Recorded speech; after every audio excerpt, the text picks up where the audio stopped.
Welcome to the Real News Network. I'm Paul Jay in Baltimore, and welcome to this week's edition of the Perry Report. Now joining us from Amherst, Massachusetts is Bob Pollin. He's co-director, co-founder of the Perry Institute. Hi, Bob. Hi, Paul. Thank you for having me on. So looking forward to 2013, the American economy, global economy, more of the same, dramatically better, or what's the potential for dramatically worse? Well, let's get realistic. Starting with Europe. The crisis in Europe is not getting any better. There's no evidence that a solution, a serious solution, is being implemented. So that therefore, it's fair to say that conditions there are more likely to get worse.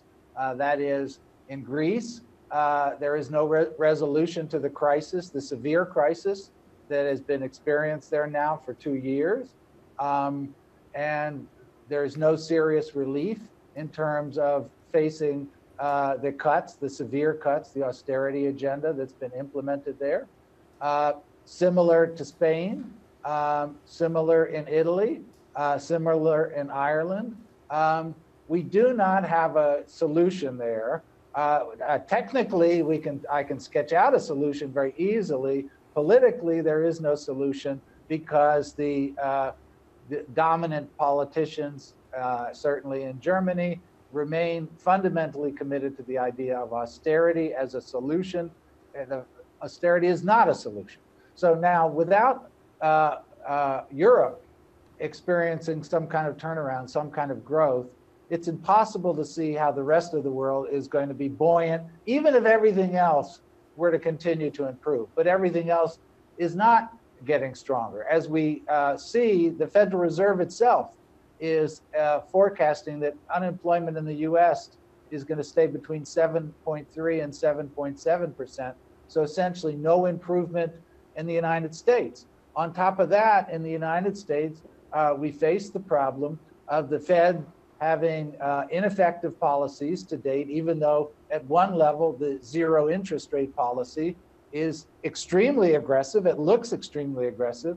It is extremely aggressive for helping the banks. It is not extremely aggressive for getting money into the economy. The prospects for a significant fiscal stimulus, which is what we need for the coming year to get the unemployment rate down, most unlikely. Quite the contrary. Again, we're talking about how much austerity we're going to impose. Then let's look to Asia. The economies, China and India, have slowed down. They're still obviously doing a lot better than we are here in terms of growth, but there's a big difference between China growing at 5% versus China growing at 9%. So we do not see a clear growth engine coming out of any region of the world that is likely to move the engine.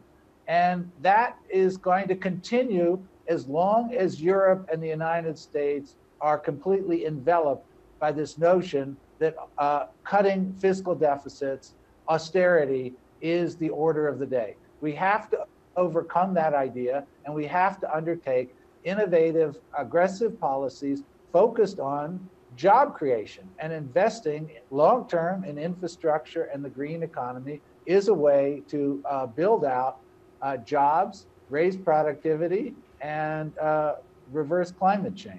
That's not happening, though. We need to get onto those points. Thanks for joining us, Bob. Okay, thank you. And thank you for joining us on the Real News Network.